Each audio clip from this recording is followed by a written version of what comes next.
Γιατί πρέπει να στη σφαίρα, δεν το πα σιγά και το βλέπεις. Και κατάφερα να βρω ένα μεταχειρισμένο.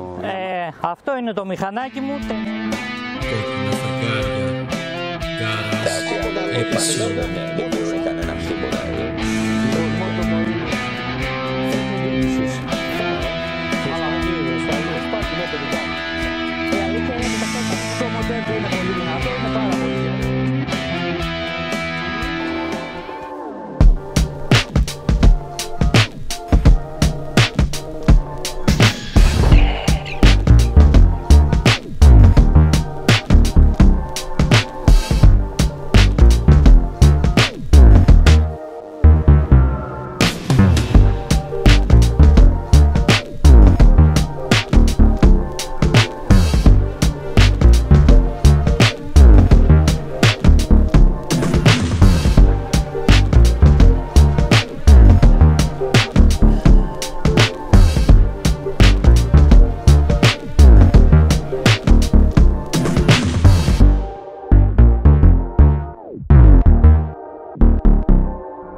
Λοιπόν, Γιώργο μου, είσαι έτοιμος, είσαι αγχωμένος?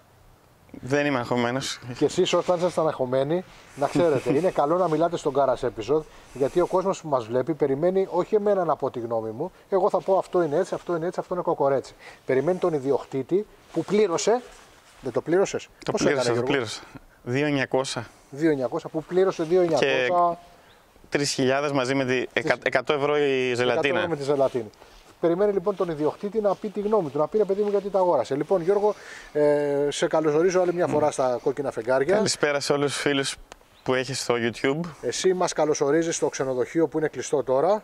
Έτσι. Καλώς ήρθατε. Να πούμε ότι ο Γιώργος είμαστε στο ξενοδοχείο Ίσιντα στην Αγία Μαρίνα του Γιώργου και έχει ένα Tracer.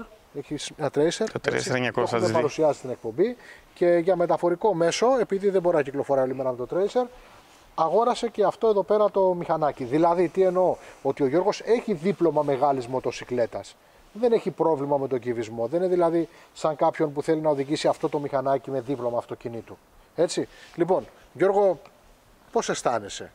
Δηλαδή, η αγορά σου σε έχει αφήσει ικανοποιημένος. Καταρχήν, έχει καιρό, το έχει δηλαδή καιρό που θα έπρεπε να είχε το μηχανάκι 2-3 χιλιάδες χιλιόμετρα, δεν τα έχει. Γιατί χειμώνιασε. Σε αυτά που έχεις κάνει μέχρι τώρα, είσαι ευχαριστημένος? Είμαι ευχαριστημένος, με βολεύει πολύ μες στην πόλη. Ένας λόγος που το πήρα είναι ότι έχει 16 τροχό. Έχει ίσιο πάτωμα εδώ, μπορείς να βάλεις κάτι, να κουμπίσεις πράγματα, ψώνια. Επίσης, ένα μεγάλο πλεονέκτημα σε αυτό το μηχανάκι είναι ότι η βενζίνα δεν είναι εδώ. Όταν βάζεις βενζίνα, δεν πρέπει να σηκωθείς. Ναι, έχει εδώ πέρα και έτσι έχει μεγάλο χώρο κάτω από τη σέλα. Δεν είναι το τεπόζιτο εδώ μέσα, είναι εδώ, στο δάπεδο. Στο χώρο κάτω από τη σέλα όμως είδα χωράει ένα jet κράνος, ίσως και ένα δεύτερο. Ίσως και ένα δεύτερο jet. Full face δύσκολο. Ναι. Δοκίμασα δεν. Χωράει ένα jet extra large και ένα small jet. Χωράει δηλαδή δύο τζετάκια. Ναι. Αλλά μπορείς να βάλεις και πράγματα.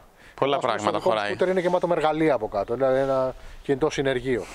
Για την κατηγορία του πιστεύω ότι είναι από τα κορυφαία στο χώρο. Την κατηγορία του, τι άλλο εννοείς στην κατηγορία του? Στην κατηγορία αυτή. Τα 125 κυβικά που οδηγούνται και με δίπλωμα αυτοκινήτου. Ναι.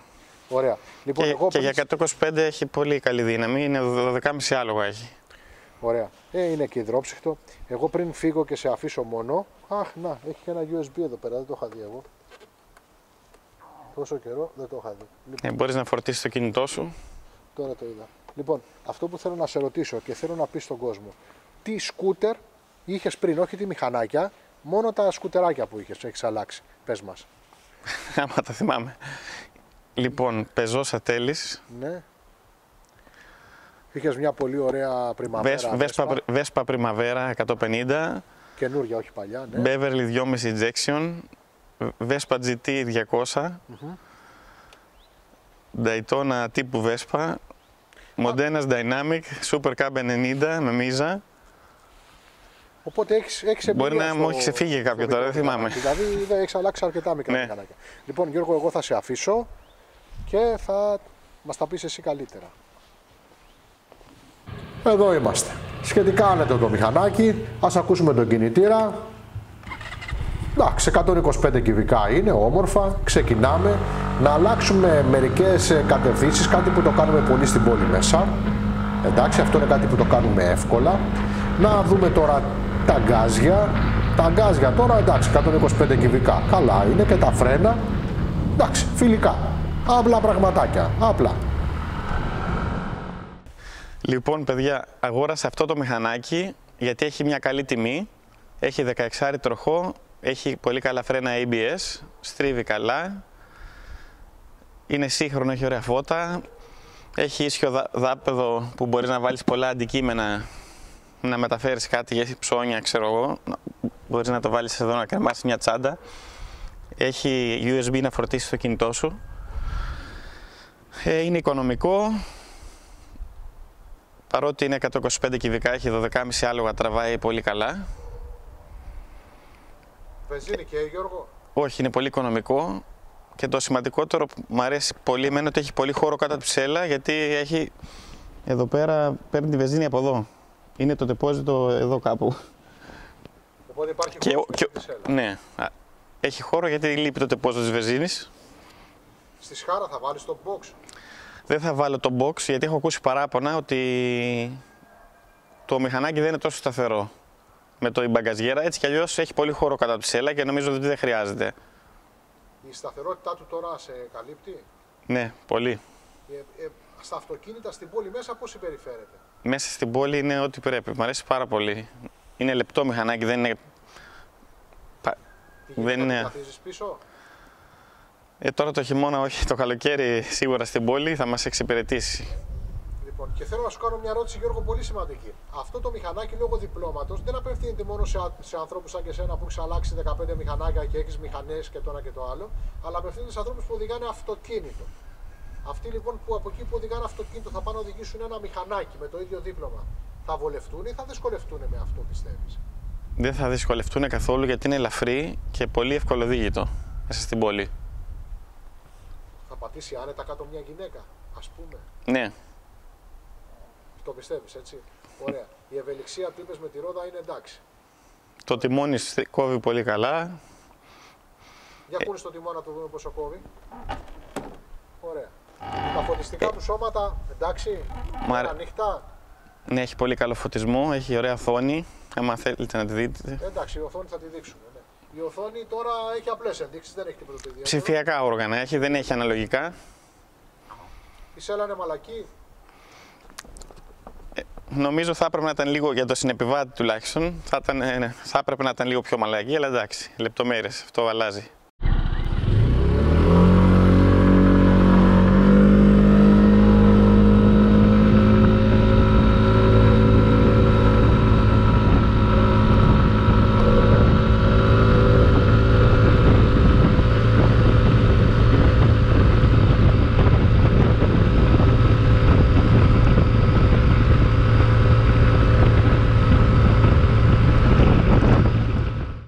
Γιώργο μου, θες να πεις κάτι τελευταίο? Γιατί σε βλέπω και έτσι το ψάχνεις, το έχεις εδώ. Τι θες να πεις? Θέλω να πω κάτι σημαντικό. Παρότι το μηχανάκι είναι μοντέλο του 2023, Euro 5 και έχει όλα τα έξτρα που έχουν όλα τα μηχανάκια, δεν έχει κύλες και έχει με τον παλιό τρόπο, το παίρνει μπροστά με κλειδί. Και κάτι που μου αρέσει εμένα σε αυτό και ήταν ένας λόγος που το διάλεξα, γιατί εμένα προσωπικά αυτή ναι μεν καινοτόμα κάρτα που παίρνουν μπροστά τα μηχανάκια, εμένα προσωπικά δεν με βολεύει. Σε φοβίζει λίγο? Θέλω τον περιλόκ με τα κλειδιά μου να τα έχω έτσι. Του σπιτιού τα κλειδιά μαζί με το μηχανακιού, δεν θέλω να έχω αλλού την κάρτα και αλλού το... Να πω την αλήθεια, ναι. Εντάξει, έχω ακούσει βέβαια ανθρώπους που τους αρέσει το keyless. Η δική μου γνώμη είναι αυτή. Το καλό έχει ότι δεν μπορεί να ξεχάσει τα κλειδιά σου. Δηλαδή δεν παίρνει μπροστά το μηχανάκι άμα δεν έχει τα κλειδιά σου μαζί. Ενώ αλλιώς Ναι.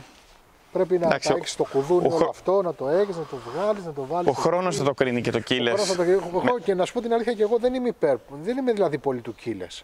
Μόλις τελειώσει η εγγύηση θα δούμε. Το βλέπω σαν εγγύηση και το κλειδί σπάει και η κλειδαριά σπάει και όλα σπάνε. Δηλαδή δεν το βλέπω ότι στο βάθος του χρόνου. Δηλαδή να είμαστε ξεκάθαροι σε αυτό. Δηλαδή και αυτό το κλειδί θα σπάσει και η κλειδαριά μπορεί να σπάσει και το keyless μπορεί να σπάσουν. Όλα μπορούν. Και οι δέχτες κλπ. Όλα. Απλά δεν έχω αποφασίσει ακόμα αν με βολεύει να έχω ένα ντουλαπάκι και να βάζω το κλειδί μέσα. Εντός εισαγωγικών το κλειδί, ή αν με βολεύει να το κάνω αυτό το πράγμα. Για την ώρα, επειδή είμαι και παλαιικός τύπος, είμαι και εγώ υπέρ του. Εγώ ακόμα δεν έχω αποφασίσει, αυτή τη άποψη είμαι. Λοιπόν, φίλες και φίλοι, ήταν ο Γιώργος ο Καστρινάκης, ήταν η Γεωργία πίσω από την κάμερα και εγώ για τα κόκκινα φεγγάρια σε άλλο ένα Garage Episode που ελπίζω να τα βρήκατε ενδιαφέροντα, αυτά που συζητήσαμε για το SIM Symphony 125 Euro 5.